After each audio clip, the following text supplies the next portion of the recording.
Hello guys, my name is Akiror Sandra. I welcome you once more to my YouTube channel. At first, we shared what plagiarism is and the different types of plagiarism. So today I am going to give you a brief description about the consequences of plagiarism before I tell you how to avoid plagiarism.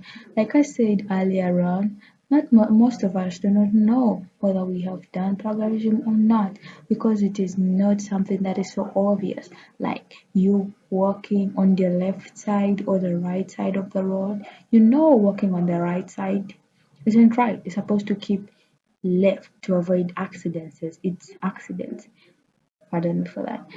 It is not that obvious like you drinking water, you know when it's hot or cold, it is not a must that it is very obvious. So one of the consequences of plagiarism is that it leads to academic penalties. This is just like failure, expulsion or suspension from your academic institution once your head of studies or your lecturer finds out that you have not cited your work. You did not cite your work to show them that source. Maybe they probably wanted to get more information about what you shared, but for you didn't cite your work.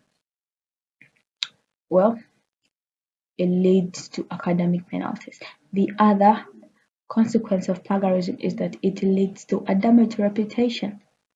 Well, imagine if you're living in an area whereby people have high esteem, like good reputation, like high class people, you know, well, they find out that you're accused of plagiarism.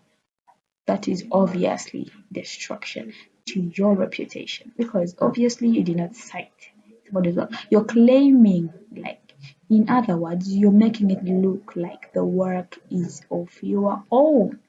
Well, obviously that didn't end right, so the reputation was tarnished. Then we have legal consequences.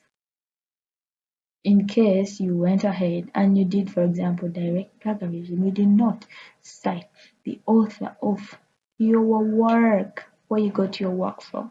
You did not cite the owner of the work.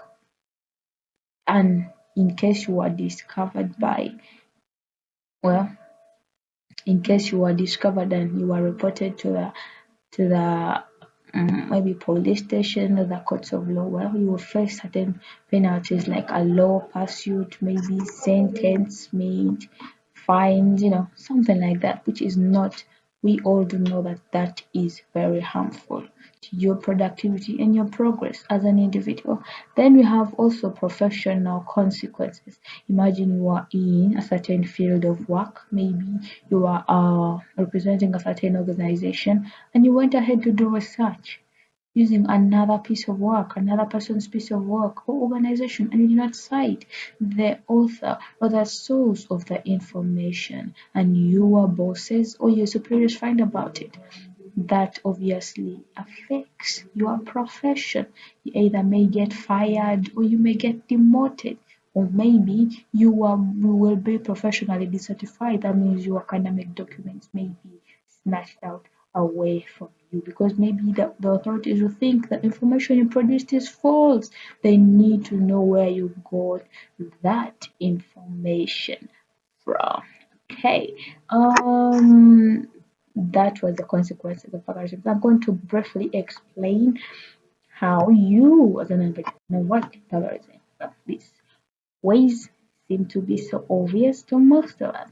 First of all, use proper citation. We have different types of citation in academia, like right now as students. We have APA, we have Chicago style, MLA, many types. So use one of them, the one that suits you to cite your work. Then we need to use quotation mark to avoid mosaic plagiarism. In case you're picking a certain phrase from a particular piece of work or an article, you need to use quotation marks to show that the information is not your own. You have picked it from a certain source of work. is like probably indirect speech because you are trying to show your audience or your viewers or your readers that the information you put in there was said by someone else, not you. Then you need to paraphrase your work. You paraphrase and summarize sources using your own words.